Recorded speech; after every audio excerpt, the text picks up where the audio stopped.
Disney 5-minute sleepy time stories.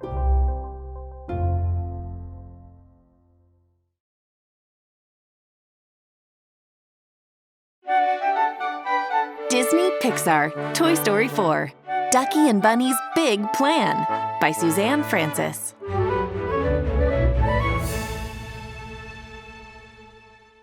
Every day was a new adventure for Bo Peep, Woody, and their friends. They traveled from town to town, helping toys. Bo had collected many useful items for this task, but her sticky hand was one of her favorites.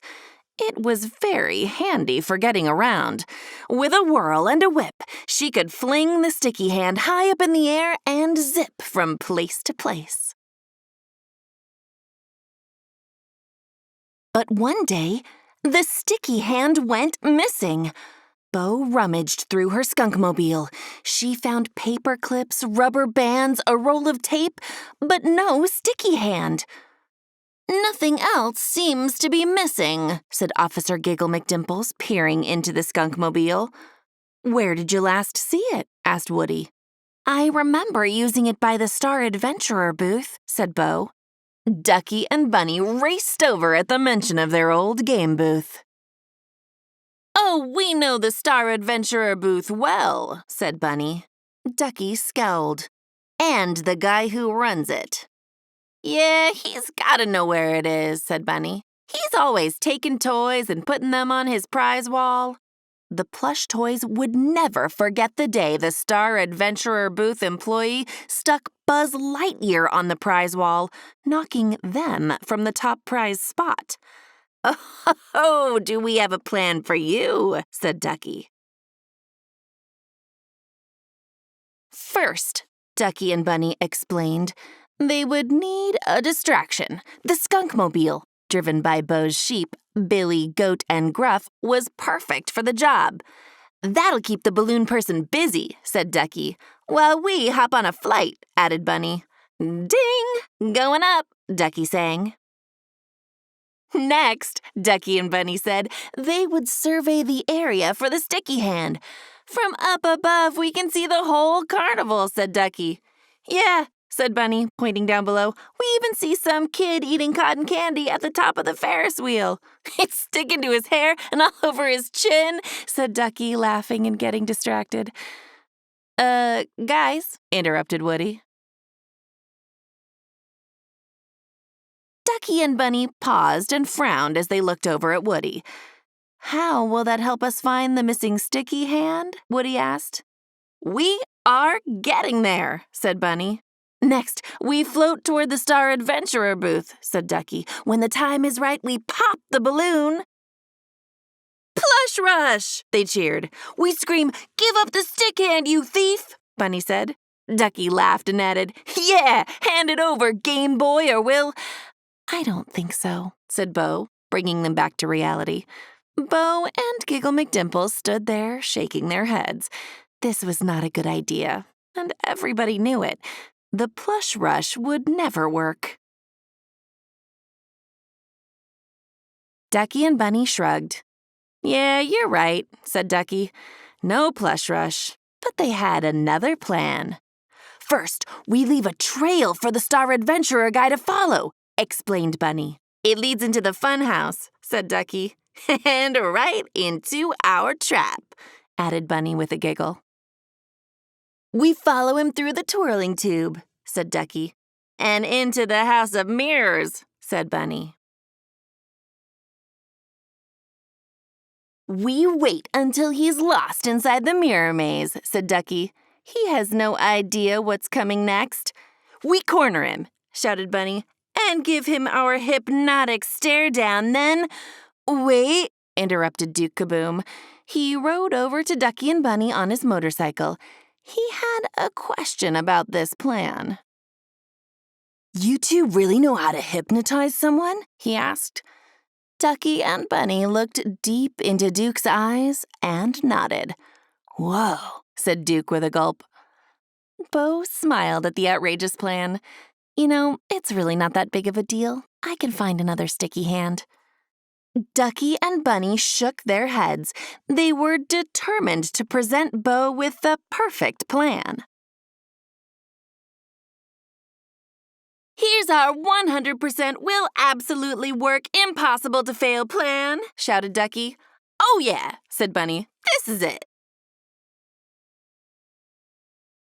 Ducky and Bunny were proud of themselves. They knew they had the best idea this time. Once they were sure everyone was paying attention, Ducky took the lead, telling the group their new plan. "Step 1, we climb into our time machine," he started.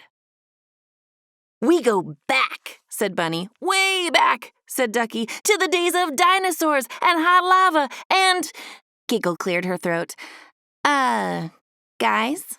She knew Ducky and Bunny were getting carried away again, but she had her own idea of how to complete this mission and retrieve the sticky hand. "What?" shouted Ducky and Bunny, irritated by yet another interruption. "I've cracked the case," Giggle announced. The friends all looked to see where Giggle was pointing. It was the sticky hand, stuck to Bunny's back. It had been fixed to his fur the whole time. "Kaboom!" cheered Duke. Bunny yelped as Bo peeled it from his fur. Ducky looked over at Bunny. How did that happen?" he said. "I guess you weren't paying attention again." Bunny frowned. "Or you put it there and you forgot." "Why would I put a sticky hand on your back?" asked Ducky. Ducky and Bunny continued to bicker as Bo swung the sticky hand above her head, winding up for their next big adventure.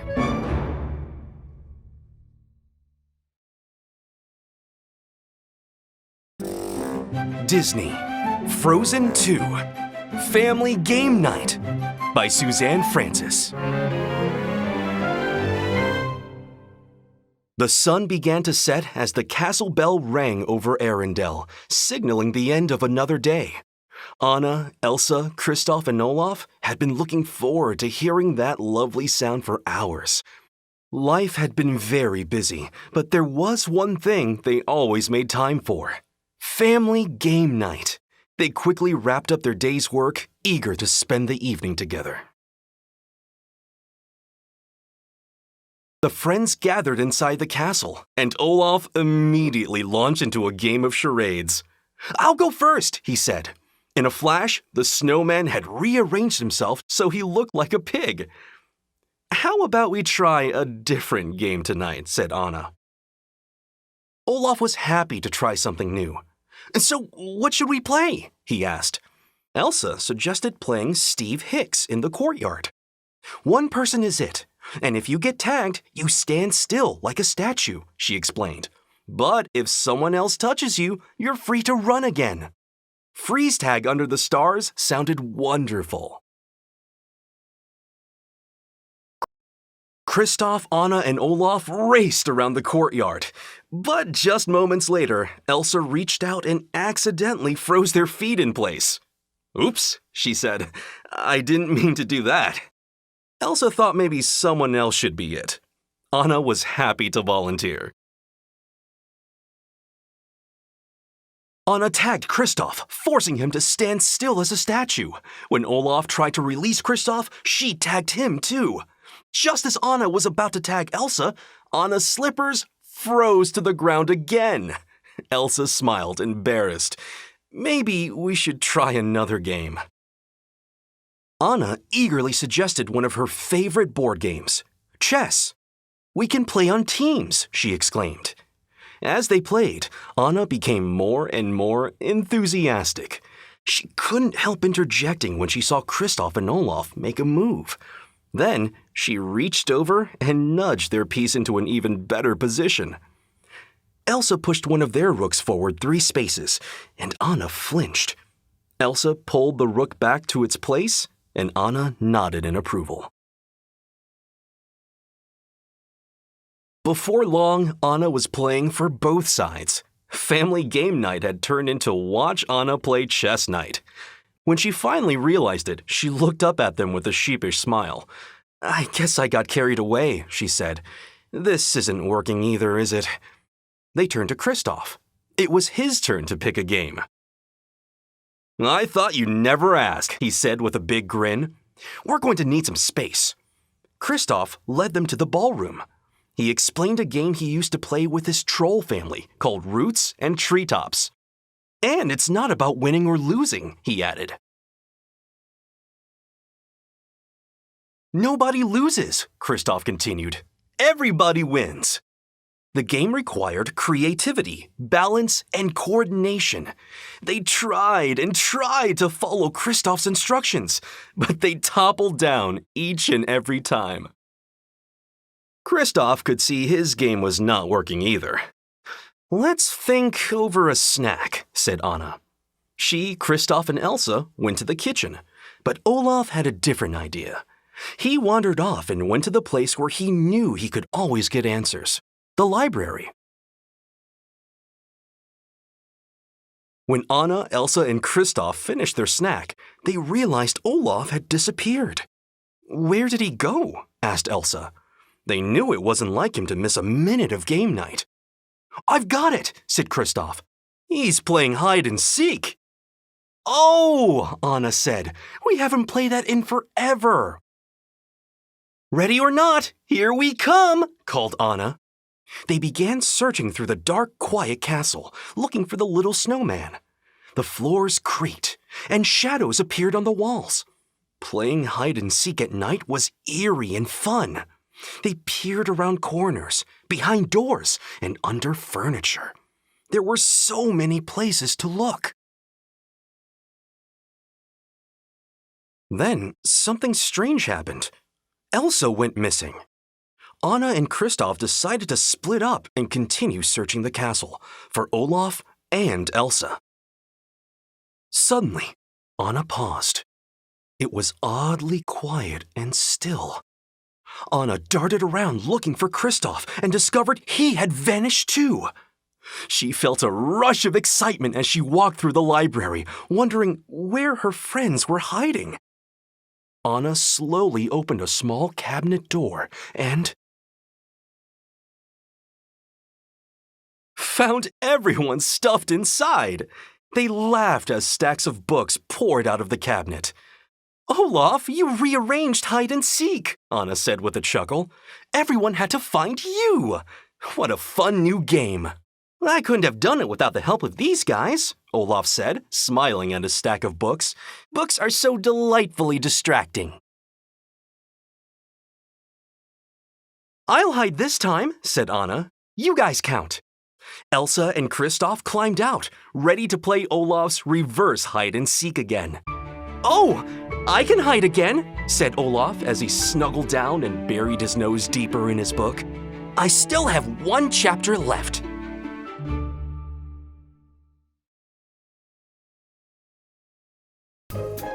Disney, Mickey and Friends.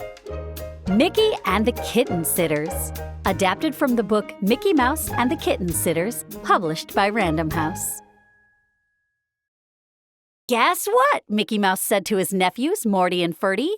"We're going to watch Minnie's kitten Figaro while she visits her cousin. Isn't that exciting?" Before Morty and Ferdy could answer, they heard wild clucking, flapping, and crowing coming from next door. Suddenly, Pluto raced across the lawn. A big, angry rooster followed close behind him. "Pluto!" Minnie scolded. "Chasing chickens again? Aren't you ashamed?" Pluto was a bit ashamed, but only because he had let the rooster bully him. Mickey picked up Figaro. They were going to have such a fun night. Mickey waved goodbye to Minnie. Figaro meowed. "It's a good thing Figaro is staying with you," Minnie told Mickey as she got into her car. "Maybe he can teach Pluto how to behave." Minnie was hardly out of sight when Figaro leapt out of Mickey's arms and scampered into the kitchen. With one quick hop, he jumped onto the table and knocked over a pitcher of cream. Pluto growled at the kitten. But Mickey just cleaned up the mess. "Take it easy, Pluto," he said. "Figaro is our guest." At dinner time, Pluto ate his food the way a good dog should. But no matter how hard Mickey and the boys tried, Figaro wouldn't touch the special food Minnie had left for him. At bedtime, Figaro would not use the cushion Minnie had brought for him. Instead, he got into bed with Ferdy and tickled his ears. Finally, he bounced off to the kitchen. "Uncle Mickey," called Morty, "did you remember to close the kitchen window?" "Oh no," cried Mickey, jumping out of bed. The kitchen window was open, and Figaro was nowhere to be seen. Mickey and the boys searched the entire house. They looked upstairs and downstairs, under every chair, and even in the yard. But they couldn't find the little kitten anywhere. "You two stay here," Mickey told his nephews. "Pluto and I will find Figaro." Mickey and Pluto went to Minnie's house first, but Figaro wasn't there. Next, they went to the park down the street. "Have you seen a little black and white kitten?" Mickey asked a policeman. "I certainly have," answered the policeman. "He was teasing the ducks by the pond." Mickey and Pluto hurried to the pond. Figaro wasn't there, but they did find some small muddy footprints. Mickey and Pluto followed the trail of footprints to Main Street, where they met a grocery truck driver. "Have you seen a kitten?" Mickey asked. "Have I?" cried the driver. "He knocked over my eggs." Mickey groaned as he paid for the eggs. Where was Figaro? Mickey and Pluto searched the whole town, but there was no sign of the kitten. By the time they returned home, the sun was starting to rise. Soon, Minnie drove up. "Where is Figaro?" she asked. No one answered. "Something has happened to him," Minnie cried. "Can't I trust you to watch one sweet little kitten?" Just then, there was a loud clucking from the yard next door. A dozen frantic hens came flapping over the fence with Figaro close behind. "There's your sweet little kitten," exclaimed Mickey. "He ran away last night and teased the ducks in the park. Then he broke the eggs in the grocery truck and now he's chasing chickens," Minnie finished. "I had hoped Figaro would teach Pluto some manners," Minnie said. "Instead, Pluto has been teaching him to misbehave." "Pluto didn't do anything wrong," Ferdy said. But Minnie wouldn't listen. She picked up Figaro and quickly drove away. "Don't worry, boys," said Mickey. "We'll tell her the whole story later, when she's not so upset." "Please don't tell her too soon," begged Morty. "As long as Aunt Minnie thinks Pluto is a bad dog, we won't have to kitten-sit Figaro." Mickey smiled and said, "Maybe we should wait a little while. We could all use some peace and quiet." And with that, he and Pluto settled down for a well-deserved nap.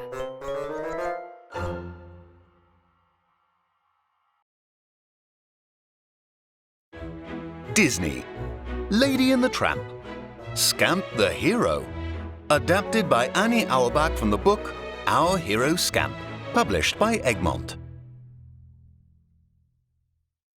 "Be careful, Scamp," Lady called as she watched her son dash across the yard. "Don't bounce the ball too hard." Lady, Tramp, and their 4 puppies were playing together outside their home. Scamp, the only boy puppy, was just like his father, always looking for an adventure. After they finished playing ball, Scamp asked to visit the park by himself. "All right," Tramp told his son, "but be careful." "I will," promised Scamp. Scamp bounded out past the fence and onto the sidewalk. There was so much to see beyond his yard. He stopped to watch cars that were honking and beeping at one another. He thought about chasing them, but he remembered his promise to his father. Scamp was determined to not get into any trouble. But it wasn't long before trouble found him. Scamp passed an alley where a pack of big dogs were snarling at a little white poodle. The frightened puppy was backed up against a fence. She couldn't escape. "Stay away from me," the little poodle cried. Scamp knew he had to help. He certainly couldn't fight the other dogs, but how else could he scare them away?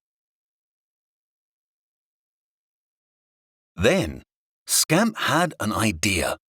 He carefully crept behind a trash can and pushed it over. Clang, clunk, crash! The noise frightened the big dogs away. His trick had worked. Unfortunately, he also made a big mess. Garbage was everywhere. But Scamp was more worried about the fluffy white poodle. "Don't be frightened," he told her. "I'm friendly." "My name is Princess," the poodle said, "and you're my hero." Scamp liked being someone's hero. "Why were those dogs bothering you?" asked Scamp. "Because they wanted this," said Princess. She pulled something out from behind a box. "Wow!" exclaimed Scamp. It was the biggest bone he'd ever seen. Princess offered to share the bone with Scamp, but before they could start chewing on it, 2 police officers walked down the alley. Scamp and Princess quickly hid. Scamp noticed the officers pointing to the garbage can he had tipped over. Uh-oh, he thought. Scamp was worried he would be taken to the pound if they caught him. Then his parents would never let him go out on his own again. "Let's get out of here," Scamp whispered to Princess. The 2 puppies bolted away as the policeman examined the messy alleyway. Scamp and Princess raced down a hill and into the park. But all that running had made the puppies very thirsty. Scamp hid the bone beneath a few leaves. "Let's get a drink of water before we have this," he suggested. "It will be safe here." But when they got back, Scamp saw that a gardener had raked the bone into a big pile of leaves. Scamp sprang into action. He dove straight into the leaves to get the bone back. "Hey, stop that!" yelled the gardener. Before the gardener could catch him, Scamp grabbed the bone. He and Princess ran away once again, scattering leaves everywhere. Scamp sure was getting into a lot of trouble. Just then, Princess spotted a stern-looking police dog. He seemed to be searching for something. "Maybe he's looking for us because of all the trouble I've caused," Scamp said. He thought about running away again, but then he remembered his promise to his parents. He knew what he had to do. Scamp bravely stepped toward the police dog, carrying the giant bone. "What's going on here?" the police dog asked. "I made a mess in the alley and scattered the gardener's pile of leaves," Scamp said. But the police dog wasn't listening to Scamp. He was inspecting every inch of Princess's bone. "Yes, I think this is it," he announced. "What?" Scamp asked. "Let me explain," said the police dog. "Last night there was a robbery at the museum." "What did the thief take?" asked Scamp. "A giant bone from our dinosaur skeleton," answered the police dog. He looked seriously at Scamp and Princess. "That bone was exactly like this one. Where did you get it?" "I didn't steal it," Princess exclaimed. "I found it in an alley." "Maybe the real thief hid the bone there," suggested Scamp. The police dog thought Scamp might be right. "Come with me," he said. Meanwhile, Lady and Tramp were out looking for Scamp. He had been gone for a long time and they couldn't find him anywhere. They searched the park, but Scamp wasn't there. Then they went to the pond, where Scamp loved to chase the ducks, but Scamp wasn't there. They even went to Tony's restaurant, but Scamp wasn't there either. Lady and Tramp were starting to get very worried. Finally, as they were walking along Main Street, they heard someone shout, "Scamp, look over here!" Tramp froze in his tracks. He saw a crowd of excited people at the museum down the street. The pair ran inside, hoping to find their son. Lady and Tramp saw Scamp right away. Photographers were taking pictures of him and a white puppy. "What's going on here?" Tramp asked Lady. "I don't know," Lady replied, "but I'm just happy that Scamp is all right." When Scamp noticed his parents, he and Princess ran over to them. "I'm sorry I didn't come straight home," Scamp told them, "but we had to help the police solve a robbery." "Your son's a hero," said Princess. Tramp grinned. "That's my boy." Princess was the one who found the stolen bone, Scamp said. He wasn't used to so much attention. The director of the museum cleared his throat to make an announcement. To thank our little heroes, we've prepared a feast." He pointed to a long table covered in treats for the puppies. Scamp licked his lips. He had never seen so much delicious food all at once. And there were stacks of bones for him and Princess to enjoy, even if they weren't from a dinosaur.